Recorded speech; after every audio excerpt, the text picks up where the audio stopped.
Good morning. This week I'm here with a very special friend, Susan Sparks by Simplified by Susan on the Business Ambassador Show. I'm Jack Kleemeyer, and I'm glad to have Susan with me today. Thank you, Jack. I'm glad to be here. Susan is a professional organizing and home staging person, downsizing. She also downsizes folks, which sometimes scares me, but we'll talk to her about that in just a little while and see what that's all about. But she helps her clients downsize and declutter, and I'm just glad she hasn't been over to our house for a while. That's a good thing. And then she helps them either to stay in their home or to move away from their home. So let's start with staging. What is staging? Well, staging used to be, it's kind of a confusing term for people, and they don't get familiar with it until it's time to sell their home. And a realtor may suggest having a stager come in.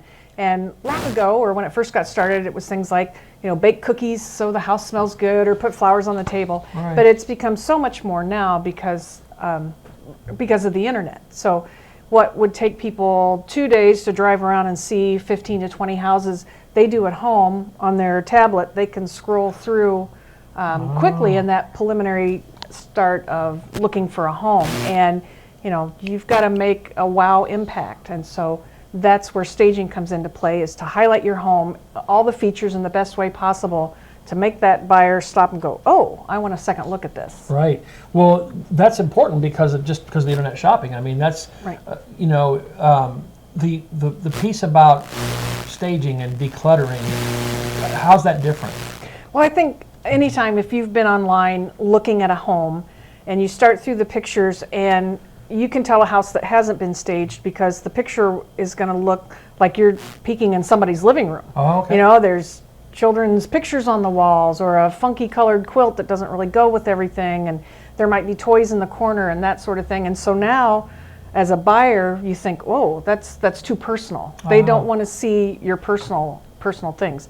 They want to see how the room functions, if it's roomy, if it's inviting, if it's does it have a fireplace, does it have lots of windows, that sort of thing. So eliminating the clutter of day-to-day life, and if you've got kids, they start bringing home by the bucket loads. That is what's important. And if you have an older kid, I'm not saying in particular, but they bring stuff home too. And true, right? And you want to remove those distractions. For instance, if you have a wall full of, say, NASCAR memorabilia and signage and that sort of thing, and the potential home buyer likes baseball, for instance, they're going to get more distracted by, look at all the clutter there. Versus, wow, there's a lot of wall space, I can hang my collection, kind of thing. So it's to neutralize it so that there's not so much personality that a potential home buyer can't see themselves living there. I can imagine with all the NASCAR stuff, if they weren't a NASCAR fan, that could be a negative image that would then make them less apt to put an offer on that particular house, right? Right. Well, and a lot of other things too, like if the window treatments look dated or faded, that sort of thing. If it appears the pictures are dark, then they think overall the house is dark and maybe not as clean. Got it. So it's very important to present all that in the best light. I remember one time Kathy and I were looking for a house on a company move years ago, and they didn't stage at all. As a matter of fact, there was underwear laying on the floor, and it would have been a good prospect, wouldn't it? Right. Yeah. Right. Okay. Yeah. Right. So what are the 3Ds? Tell us what the 3Ds are. Well, okay, 3Ds would be declutter, depersonalize, which we just talked about, and the third is deodorize. So let's say we do have someone actually coming to the home, we've got it looking good, it's depersonalized, the clutter's cut down, and the person walks in the house and they're like, oh, do I smell the cat box? Or did they have cabbage last night for supper, or that sort of thing. And when we live in our own homes, we kind of tune out the smells. So maybe if there is a musty odor in the back closet or whatever, we don't tend to notice that. And as a buyer comes in, they're very keenly aware of not only how things look and feel, but how they smell. So cleaning carpets, cleaning draperies, updating that sort of thing is a step that can go a long way. Right. So now, I know you do a lot of work with seniors, and that's one of the reasons why I wanted to have you on the show today, to share with our viewers about seniors. And so how can you help someone that may be going to stay in their house or B, move to maybe assisted living or some other facility? How does that work? A lot of the same things apply to either case. Often the over 55 clients will be considering downsizing or moving, whether that's to a condo or an assisted living facility or some other arrangement. They go see it, they get all excited, their friends are like, oh, we're so glad we moved here. Then they get home and they look and they've got 30, 40, 50 years of belongings Stuff, right. in a house, and they're like, oh, I don't even know where to start. So I can work with them to help downsize, and that covers a lot of territory, whether you're disposing of things, are there things you can sell, things you're giving to family, that sort of thing, or things that just need to go away. And even if they decide not to move, a lot of times that's so important, because as they become older, they may need more space between their furniture. If the room's too crowded, they can't get a walker through, or something's hard for them to get around. So downsizing to even just stay in the home can go a long way to help them age in place where it's more efficient and a lot safer for them. Well, how big of a deal is it? I know, like in my mom's house, my dad passed away a few years ago, 10 years ago, and so there's a lot of antiques, and they were somebody's property years ago. I'm not sure whose they were, and Mom knows some that were her side of the family, but we don't know from Dad's side of the family. So does that make it hard to downsize? It does, especially for that older generation, because they grew up in a mindset of things were passed down, they were sturdy, you kept them. It wasn't, you wouldn't dare say, well, gee, Great Aunt Harriet, that china doesn't match anything in my house. You kind of accepted those as family heirlooms. What's kind of happening now too is that a lot of those things that we grew up thinking were antiques and special and priceless, the younger generations don't see a whole lot of value in that. Right. So there might be an old dining room table that's very ornate, and it's not anything, the adult children don't want it. It doesn't go with their style or their type of house, that sort of thing. So that can really be difficult. And so working with someone that can either appraise those things or help you find a new home for them so that you don't feel, and I think that's what they struggle with the most is, well, I can't just throw everything away. Right, I've worked hard, right. This meant a lot to me. And so working with them to kind of help them find good homes for things and feel good about it. And, it doesn't mean that not everything can go with them to a new place either. So you can kind of pick out what means the most to them and figure out a way to incorporate that in the new floor plan. So when you work with a client, is it common that you then make recommendations? I mean, you can help them with that? Because I wouldn't know who the first person to call to say who could appraise this corner hut or something like this, yeah, right? I can give them suggestions of people to call and different organizations and that sort of thing that can help in all that. So it takes a lot of people to kind of make it all work, but it doesn't have to be as overwhelming as it seems to a lot of people. And I guess for sure it beats watching every episode of Antiques Roadshow to right, get a yeah. feel for what's going on, right? I hate to tell you, but not everybody has a $2 yard sale painting that's worth $1 million in their homes. So. That's right. We have a set of these books that Melissa, my daughter, found on Antiques Roadshow that were like $45,000, right? Ours is the version after that. Yeah, of course it is. Yeah. Unfortunately, they look the same, but they're not. Yeah. So that's a sad thing. Yeah. So seniors, let's talk about seniors one more time. When someone contacts you, is it offensive to mom and dad or mom or dad that you're going to be, you come into the scene to try to help them move things out? How's that work emotionally, I guess? Well, certainly you have to be sensitive to their emotional process, because even if they're excited about the opportunity to move, they know it'll be easier, less maintenance, that sort of thing.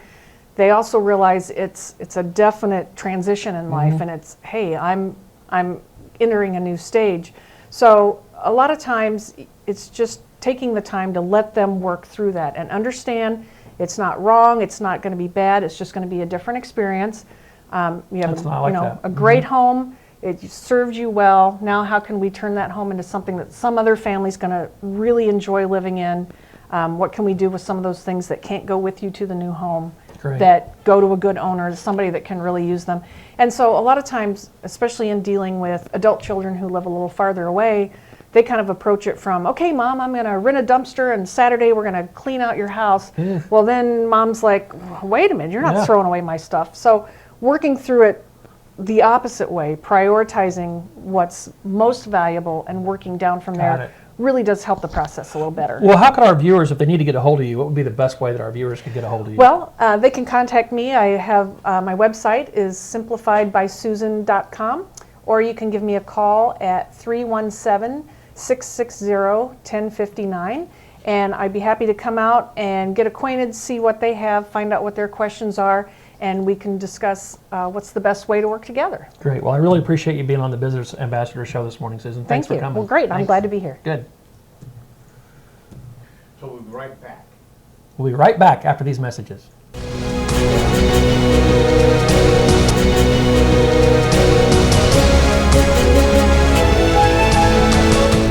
You know, when Margaret and I decided to sell the old estate here, we had only one choice in signage. Logan Street signs and banners. Conveniently not located on Logan Street anymore, but rather located on 10th Street on the south side of Noblesville. Well, we sold the old beauty, and we were able to buy this wonderful estate. And we had so much money left over, I was able to buy this beautiful 1968 Eldorado Cadillac for Margaret. Only 472,000 miles. Margaret loves it because it's got those big seats and that heavy-duty suspension to support her svelte frame. Next time you're looking for signs or banners, call old Jim at Logan Street Signs and Banners, 773-7200. Conveniently not located on Logan Street anymore.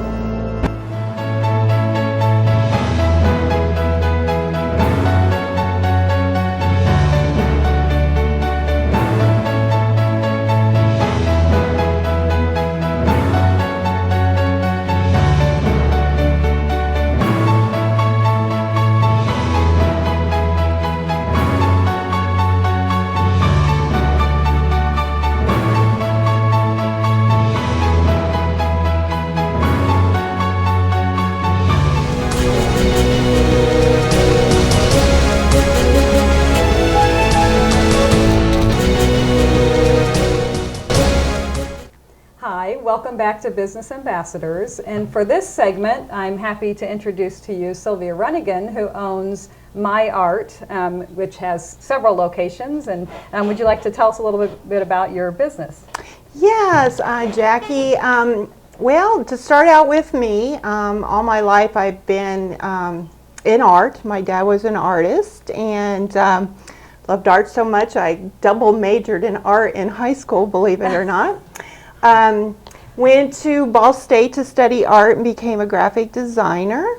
So I was a graphic designer for about 10, 12 years and had 4 children with my loving husband, Mark. And I decided then to stay home and be a mother.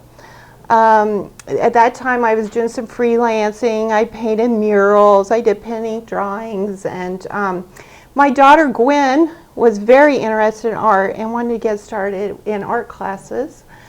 So I got her started, and the lady that started the business here in Noblesville, Barb Hageman, that's where Gwen started taking lessons. And she asked me, she goes, "Oh, would you like to be a teacher for me?" And I said, "Well, yeah." So she trained me.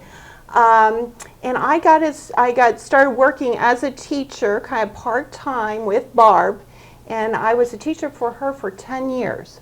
And she started the place here, MyArt in Noblesville. She also had a place in Carmel, and her main studio was in Zionsville. And so she came to me after I was teaching for about 10 years, and she said, "Sylvia, would you like to purchase Carmel and Noblesville, and I'll keep my Zionsville studio?" And I said, "Yes, that would be perfectly fine." Yeah, Is it a good fit? Yes, it was a good fit at that time. I finally figured out what I wanted to do when I grew up. I had so many little odd and end jobs at that point. I decided to go ahead and purchase it, and that was in November of 2012. We were kind of hidden.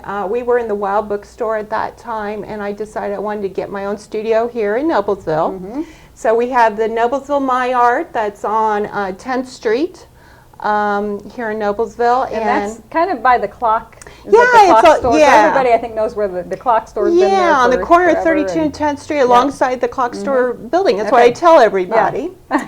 And then I opened a new studio in Carmel, and we're kind of down the valley from 126th Street. I always tell people, if you look up from our studio, you can see the Palladium, because everybody knows the Palladium. And then I expanded into Fisher's, which was a great thing, because that's probably one of my biggest studios. and it's on the corner of 116th and Oleo. So out Which there in sounds like a Deodorize. great location. It is a great And you location. said that's even a bigger studio, bigger things that you It can is. do. My Carmel and my Fisher studios are a little larger and can hold and accommodate more people than the Noblesville Okay, one. sounds very good. And it was kind of fun because when you were kind of doing the at-home thing, trying to figure things out, our daughters were the same age, and you got to know each other substitute teaching even, Yes, too. exactly. At Those that time. admin So, jobs that I yes, was doing that's at what we the were all time. doing at Yeah, that point. exactly. So, Being and I think I moms. found my way, too, to Yeah, my big girl job, too. Exactly. So, okay, well, tell me a little bit about, I know you have a lot of things that take place in your studios, but let's talk about your weekly art classes. How does that work? Well, that's probably our main thing at MyArt is our weekly art classes. We're ongoing all year long. We have classes for 4 to 5-year-olds, 6 to 8-year-olds, and 9 and up. We do have a teen and adult class at our Fisher studio that's doing really well. And people can, we're very flexible because we know that kids are very, you know, they have a lot going on. So we teach all the skill levels of art, you know, all the different medias, how to draw. And as they get older, then we really express them to kind of go on their own and do their own thing there at the studio. Awesome. So yeah, we teach all the different skill levels there. Very good, very good. And you know, art is just such a huge component of learning. So you talk about even, you know, with Primrose, with preschoolers, all the education's changing over to STEM, but we include, ours is called STEAM, because we want to make sure we have that art component to it, because everything that they do, that all does, you know, it correlates into those other aspects too. Yeah, So it helps with their creativity, their absolutely. eye-hand coordination, all that. Right, yes. exactly. So that's awesome. So you also, besides your art classes, you have some camps too. So fall, spring, and summer, I think. So Yes, we do. We go by the public schools breaks. We offer the same time they're having their fall break, spring break, and of course summer. We offer camps, and we do have spring camps coming up. And these are just some of the projects that we'll be doing. We've got the Pinwheel and Kites camp coming up, and that's for spring. We've got the Under the Sea, which we're doing a dolphin and a fish. very cool. I think we're losing a little Oh, bit we of our are pictures. because Any green? because I of the think? green. Isn't that funny? Yes. We've got the the yellow springtime, duck. That works. the springtime animals. So those are our spring camps, and then our Awesome. summer camps will start June 6th, and we run all week, every week of the summer. Okay. We have our 4-day camps from Monday through Thursday, and they are from 9:30 to 12. We have our 1-day Friday camps from 9 to 10, and again, they do similar projects like this, and each week it's based on a certain theme. Okay. And each Friday camp is a certain theme. And this year we're starting our little bit older camps that are in the afternoons from 1:30 to 4, and those are for ages 11 to teen. Okay. Our morning camps are more from ages 5 and up. So Perfect. yeah. It sounds very fun. And I know in the summer, you know, we have some families that come in during the summer for a few weeks, and then they're off doing other things. So it's nice that there's an option. Yeah, there is an option. Everybody's looking for different things. Yeah, if they for the don't have their children. art during the year, they could do Right. it during the summer. Yeah, So it's nice. Perfect. Perfect. Well, your list of things that you do is there's still a lot to talk about. So let's keep going here. So we also have monthly kid painting events. We So do. Besides the we camp. do once a month at each studio on a Friday night from 6:30 to 8:30. There's a teacher who comes in, guides all the kids that sign up, guides them through the drawing and the painting of the painting for that night. The one we got coming up is this giraffe. Again, we got some green going on in there, isn't that? Yeah.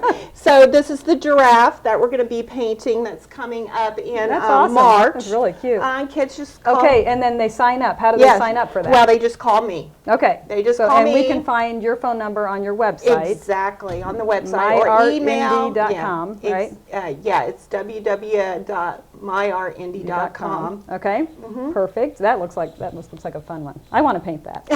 Okay, so also we have birthday parties, scout parties, just other things, just special if someone has an event and wants to call, not something that you maybe scheduled, that they... Yeah, if you want to do a birthday party, we have kid birthday parties, we have scout parties. You just call me, we'll set a date and time, you come in, you can bring snacks and drinks, whatever, for your birthday parties. Okay.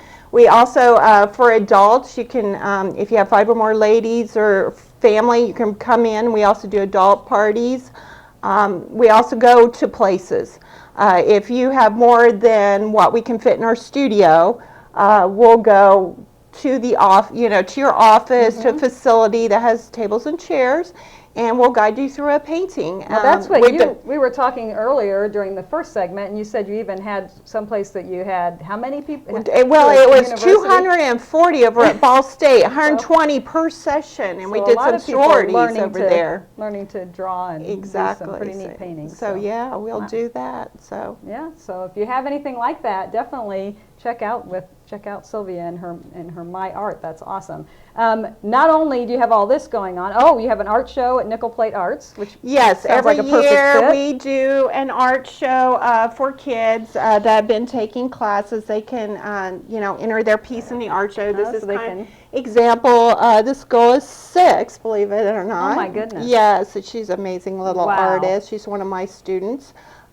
But yeah, Nickel Plate, and it's usually, our art show is usually like at the end of May or middle of May, and it's on a Friday night from 5 to 8, and even the public's invited if they want to come. Awesome. And it's at the Nickel Plate Gallery. Very nice. And right there on 8th Street, so that's very, very local, very nice to be connected like that too. It is, And connected, you're connected with schools, you do things with the schools, so it's really, we're connected with the schools. I supply silent auction, gift certificates for all their fundraising through a lot of the local schools for free art classes for a month. And I've donated some things for the Boys and Girls Club and sponsored a team there in Chassey's Place. Okay, perfect. So what I would say is go ahead and check out www.myartindy.com and visit them and learn how to paint and draw. Yes, definitely. Thank you, Jackie. This is thanks great. for joining me. Thank we'll you. be back in a few minutes.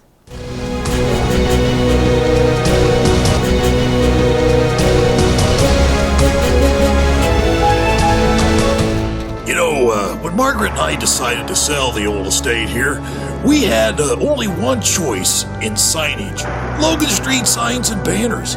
Conveniently not located on Logan Street anymore, but rather located on 10th Street on the south side of Noblesville. Well, we sold the old beauty, and we were able to buy this wonderful estate. And we had so much money left over, I was able to buy this beautiful 1968 Eldorado Cadillac for Margaret. Only 472,000 miles. Margaret loves it because it's got those big seats and that heavy-duty suspension to support her svelte frame. Next time you're looking for signs or banners, call old Jim at Logan Street Signs and Banners, 773-7200. Conveniently not located on Logan Street anymore.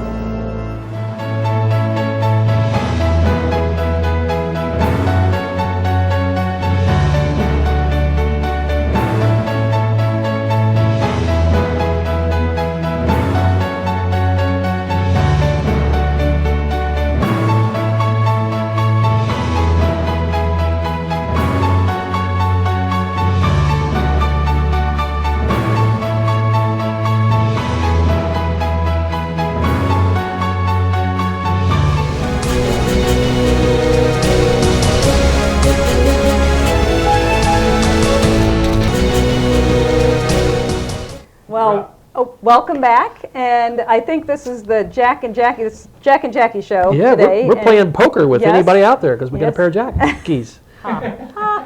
So I just kind of joined the Business Ambassadors this year. So every time I'm on here, I seem to, it's only been 2 times. So the 2 times I've been here, I've gotten to meet or talk with some new individuals. So I just got to meet you today, Jack. And if you want to, can you tell me a little bit about what you do? Well, it's a secret, Jackie. I would love to, but there are people looking for me, and so I can't. I'm a business coach, consultant.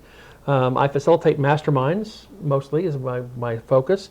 And then I'm also a certified John Maxwell coach and trainer. Okay. And so I do a lot of work with the John Maxwell team and Awesome. bring that into companies and businesses and small businesses, teams, Okay. stuff like that. So been doing that for, 8 years.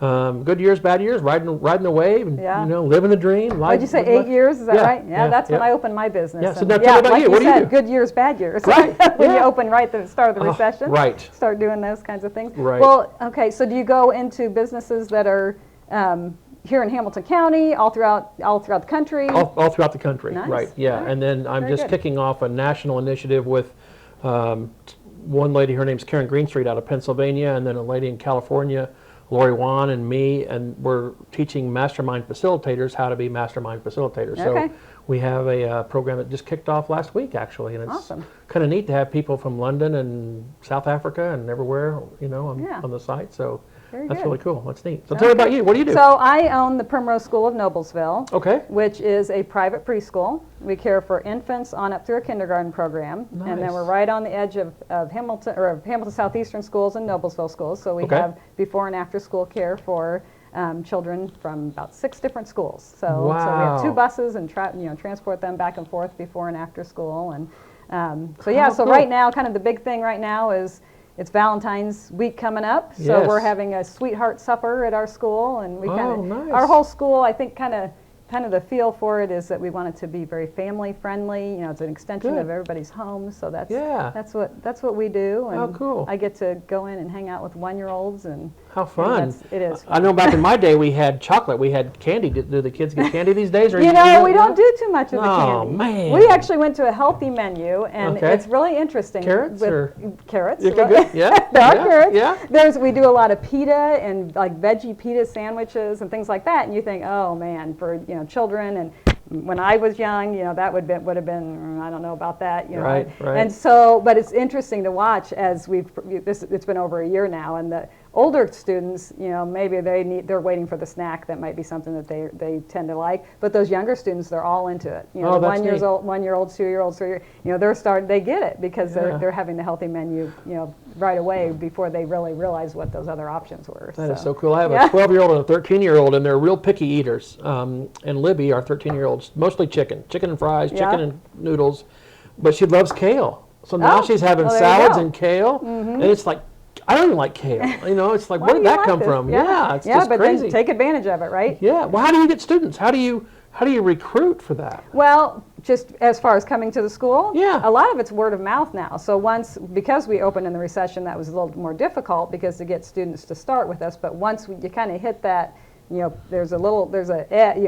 get so many in there, and then everybody's talking about it, and Great. and it is a family environment, so they're getting, people are talking about it. Yeah, So yeah. it's a nice.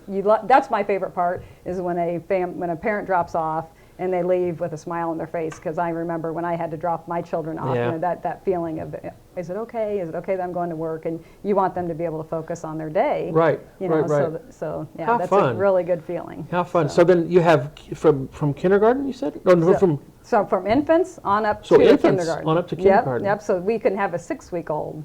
So, which is crazy. They are teeny Wow. tiny. How- And then to watch them, that we have them graduating. So the ones, since we've been open for 8 years. Oh, yeah. Well, I can remember the exact crib that they were in when they started, and now they're graduating. We have graduation ceremony at the high school because it's grandparents, it's aunts and uncles, they all come. So we pack the auditorium, and they get That's their so caps cool. and gowns on. And Wow. Just when they So- think it's done, it's 12 more years, maybe, right? At least, Exactly, right? yeah. Wow.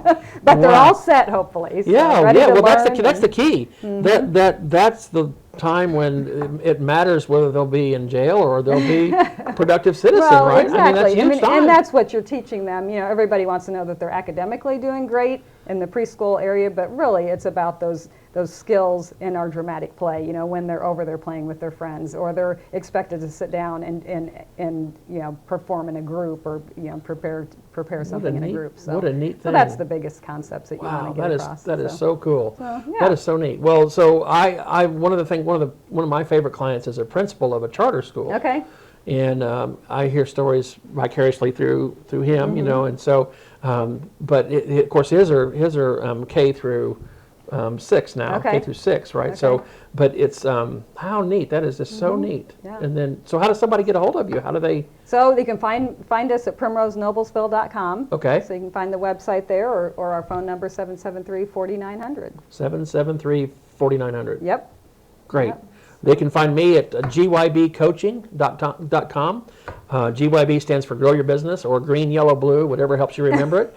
And look Jackie up, look me up, reach out to us, say hi, follow us on social media. We'd love to interact with you guys. So check us out and say hi when you're doing so.